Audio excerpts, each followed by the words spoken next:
What's up everyone, welcome back to the channel, welcome to another video. We are currently busy with episode 2 of the How to Fix Barca series, where we're talking about a variety of different topics. In the previous video we discussed the finances, so make sure you're gonna check that out, the previous video.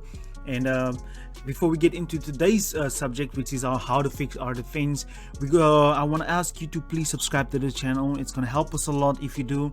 Like the video as well, and please do comment your thoughts down below. I do want to see your thoughts because I actually get a lot of inspiration on videos that I can make from your comments, so keep doing that, keep commenting, share the video, subscribe to the channel so we can have content like this as well.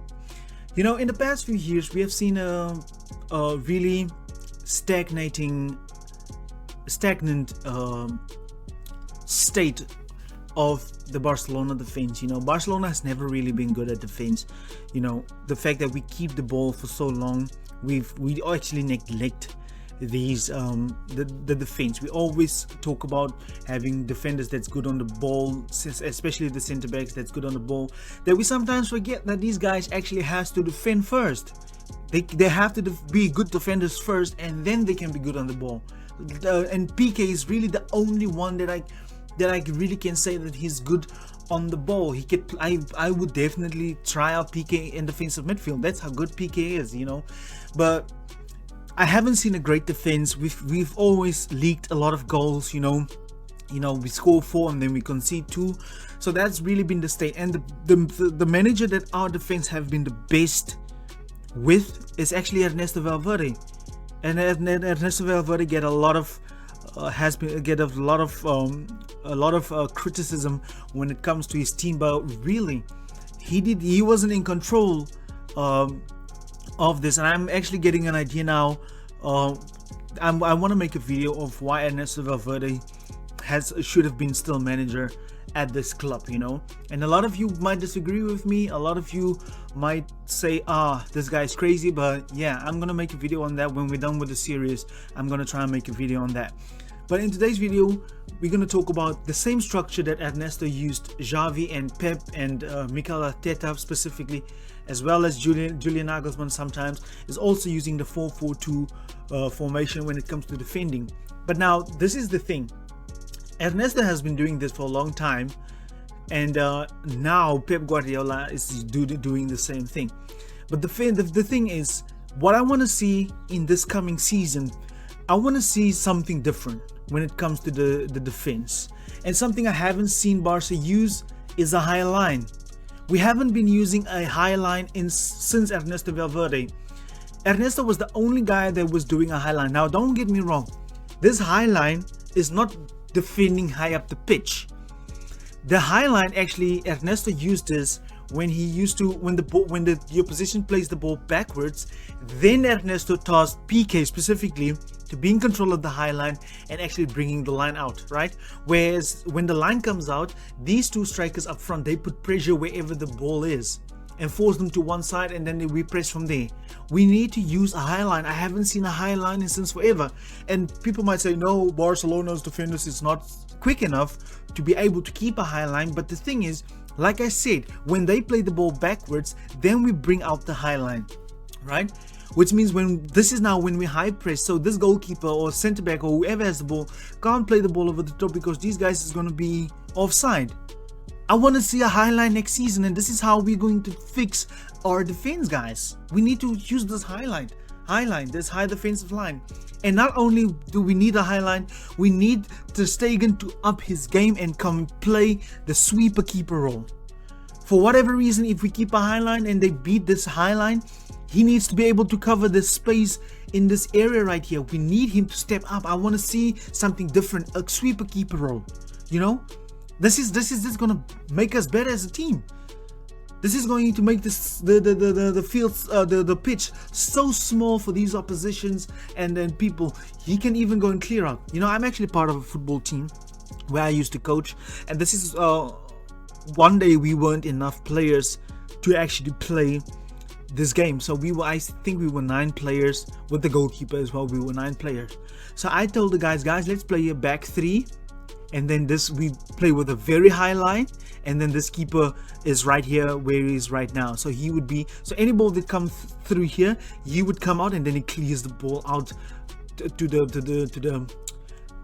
touchline, so that we can just regroup as a team. And this is the thing that I want to see from Barcelona next season, defending with a high line and also with a sweeper keeper role. This is the only way that we can fix our defense. High risk, high reward. This is what I want to see, you know. And the thing is, when Luis Suarez was at the team, he was really responsible for getting the team to go on one side, and this is what made Ernesto's system so solid. We didn't concede a lot of goals. In Ernesto's first season, he won the league. He only lost one game in that whole season. That's how solid his defense was. He was winning, but we as Barca fans, we always say we need to win in a certain way. Get your act together first. Let's be solid, and then we focus on the tiki-taka. Because with this, you can still play tiki-taka. Tiki-taka is a system, not a formation. You can still play tiki-taka. You can still have 2 free 8s with the 4-4-2. You can still have wingers with the 4-4-2. You can still have a striker, 2 strikers, first and second striker with the 4-4-2. Now, I'm not saying let's play the 4-4-2. I mean, when it comes to the defense, let's have a system. You know, let's not concede goals, because this is the biggest problem. Our defense have been leaking too much goals over the years. Now, Luis Suarez used to curve his runs and then force the opposition on one side, and that is what made Suarez good. But when Ronald Koeman came, he sold Suarez because Suarez is too fat, or whatever the case may be. I don't actually know, because I think that could be the main reason. But Suarez, Ernesto Valverde actually used Suarez for the good. Now, I'm not saying buy Suarez back, but I'm just saying, you know. But yeah, so getting them on one side. This is all examples I'm giving you guys right now. Now, instead of using only the 4-4-2, we can even use the 4-3-3, where we can match people up in midfield. The 4-3-3, we can change to that as well if we want to defend like that. And this is the thing: when we have a high line, we need to have pressure on the ball as well as possible options. And I'm seeing this at Liverpool a lot, where Salah and Mane, they make curved runs where they cut out the passing lanes, and I haven't seen Barca cutting out passing lanes. We never cut out passing lanes. We focus on gegenpressing way too much. You know, Liverpool is a really great team, but if you can stop Liverpool from doing one thing, and that is high pressure, you can actually beat them, because a lot of Liverpool's goals come from high pressures. You know, I've noticed a pattern that we actually like Man City. When we win the ball, we tend to go back and then we build up again. Whereas Liverpool, they go forward and actually try to score. Cutting passing lanes, I want to see that as well. That is how we're going to fix our defense. Cutting the passing lanes, high line, sweeper keeper, get them on one side. Be aggressive. Barca haven't been a high pressing team since like forever, you know. And pressing is the main thing when it comes to defense. If we can perfect what I've just told you guys in this video, we would be unstoppable. Nobody can mess with us. Get the high line, get the pressure on the ball, try to win the ball high at the pitch, and when you do actually get the ball, you try to score. Get a sweeper keeper and get them on one side. So if we do all of those, you would see a different Barcelona on a different class, different level. That is actually how good we can be. But let me know your comments and what do you think? How are we going to make our defense better? How we will be fixing our defense? You know, let me know down in the comment section below. How do you think we are going to actually make our defense better? Ladies and gentlemen, I want to thank each and every one of you guys for watching my videos. You guys are so supportive. And please continue subscribing. If you're new around here, make sure that you do subscribe for weekly Barcelona content. We focus on the tactical side from Barcelona, trying to explain what is actually happening on the pitch. So please make sure that you do subscribe to the channel, like the video, and comment down below. And thank you very much for watching. Goodbye.